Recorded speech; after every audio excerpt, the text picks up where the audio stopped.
Hey, what's up? It's Corey. Welcome. So nice to be here with you all again. Psyched to be back. Today I want to share with you some shift in perspective and shift in energy. So how you can start to disrupt old patterns and step into being the person that you desire to be, the person that you're meant to be. So it's shifting out of proving and striving and hustle and all this talk about, I'm sure you've heard if you're in the entrepreneur world, go, go, go, go, into a place of being and believing. So I want to share a couple tools with you to help you start to make that transition. So the first thing to think about, hey, how's it going? So nice to see you. So I'm talking about the energy of being and believing. Hey, Gary. Oh my gosh, we're actually catching each other live. So fun. I'm talking about the energy of being and believing versus striving and hustling. So taking on a new perspective and disrupting the old pattern that you have to hustle and follow all the rules and do everything according to some societal standard that really has never worked for you. And so what I want to invite you to play with today is, what does it feel like to already inhabit the life that you desire? So from that space, think about, what are the thoughts you have in that space as already being that person, already having the life that you desire? What are the actions you take? So for example, if you say, I want to be a published author. So as a published author, what are the actions I take? I probably write every day, right?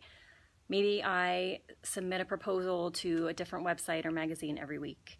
So you want to start being in that place, not from a place of having to prove it, but being in the place of, as a writer, as an author, my natural curiosity and desire and joy and pleasure comes from writing. And so naturally, I'm going to spend time writing. So you're following still the energy of creation, the energy of pleasure, not the energy of, oh, I have to write, I have to prove that I'm a writer, I have to make sure I get this done or I'm not going to make money. Get rid of all of that energy and step into the place of, how would I be if I didn't have to prove anything, if it already was done? So another example you could play with is, a cat is just a cat. A painting's just a painting. There's no proving I'm a painting, proving I'm a masterpiece. It's just I'm a painting. Some people might enjoy me as a painting. Some people might not, right? It's all subjective. But if I know I'm an amazing painting and I value myself, it doesn't really matter what anyone else thinks. As long as I'm inhabiting the space of being a magnificent painting. Does that make sense, Gary? So contrast that energy of creation, exploration, curiosity, openness, this place of just sort of solid ground. This is just who I am, right? These are the thoughts I have as this person. These are the actions I take as this person. This is how I hold myself when I walk in a room. This is how I communicate, all those things. So contrast that to the place of striving, improving, and hustling. So striving, improving, and hustling is frenetic energy, right? Oh my gosh, I have to post every day. I have to make sure I do a video every day. I better email every day. I better network, 5 times a day. So it's this constant sort of on the hamster wheel of trying to follow all the rules, do all the things. And it's not coming from a place of joy and trust and faith and pleasure. It's trying to prove something to the world, to yourself perhaps, but it's not coming from a place of creativity. It's coming from a place of lack. Cool. So in that space, you actually negate everything that you desire because you're placing energy on not having it. And the more, of course, you put your energy on, the more you get. So the more you focus on not having it, and all these things I'm doing aren't working. And so you're just basically perpetuating the cycle of not having what you want. And so I shared a tool on Monday, Gary, about what you can do when you start to notice that you're going into anxiety and worry and fear. Is, again, don't try to just dismiss it. Get curious. So, why is that important to me? Why is it important for me to have a successful business? So start to follow that path till you get to the point where you see, like almost always, it's about a sense of wanting to feel worthy and valuable. And when you get to that point, that's when you have to see you are placing your value and worth on something outside of you. So you're not valuable or worthy unless you have a successful business, or unless you have a successful relationship, or unless you have a certain status in your bank account, right? So of course that is not a stable place to put your worth.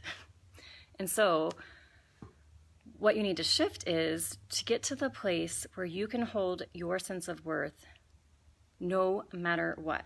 So you hold yourself in high regard no matter what happens to your bank account, your business, your relationship. You know you have your back, and you'll never abandon or neglect yourself. That you always hold yourself in high esteem no matter what.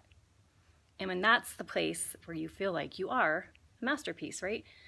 So you don't get as bothered by other people. You don't get triggered. You don't get offended because you hold yourself in such high regard that things just don't even affect you. And that's the space of creativity and possibility. So in that space, while you're building up to get in that space, it might feel uncomfortable. It might feel awkward. I invite you to lean into it and remind yourself, if your brain's like, wait a minute, you should be posting, you should be writing, you should be hustling, remind yourself, hey, I'm doing this different this time. I know it might not make sense. I know it's uncomfortable. It may even look silly, but I'm committed to doing this my way, and I'm committed to breaking these old patterns that tell me I have to hustle, and I'm leaning into trusting I actually know the best way to run my life and my business, not some other societal standard. Does that make sense, Gary? Yes, get to. Yes, I get to write every day. I get to create every day. I get to connect with people every day versus, oh, I better go and hustle and I have to do a certain thing in order to look successful or be successful or earn a certain amount. Again, it's all coming from a place where you're putting your power outside of you, where you're not okay unless you have those things, versus knowing your power and value come from inside of you.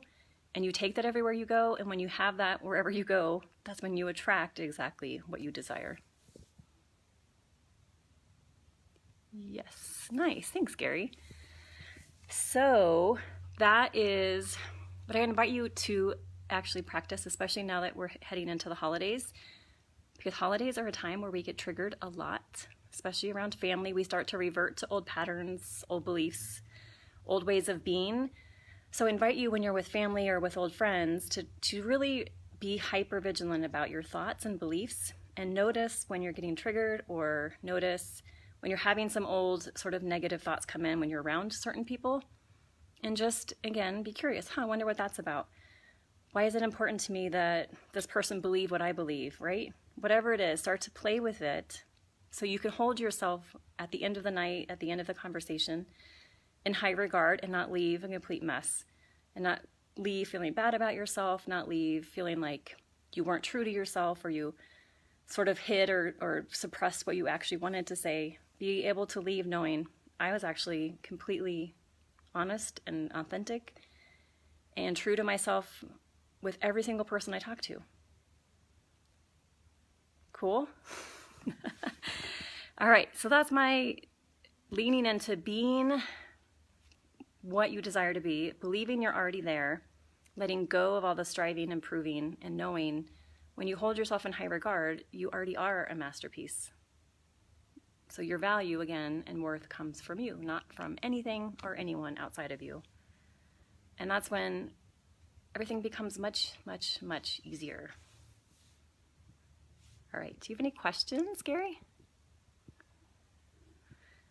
Okay.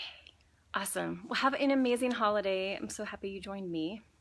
I'm hoping I'll be back. I'll probably be back this weekend sometime, or next week for sure, if not this weekend, with more of these tools that I've been leaning into and playing with, which has been super helpful for me, and I'm excited to share them with you all. Cool. All right. Awesome. All right. I'll talk to you soon. Have a lovely afternoon. Bye.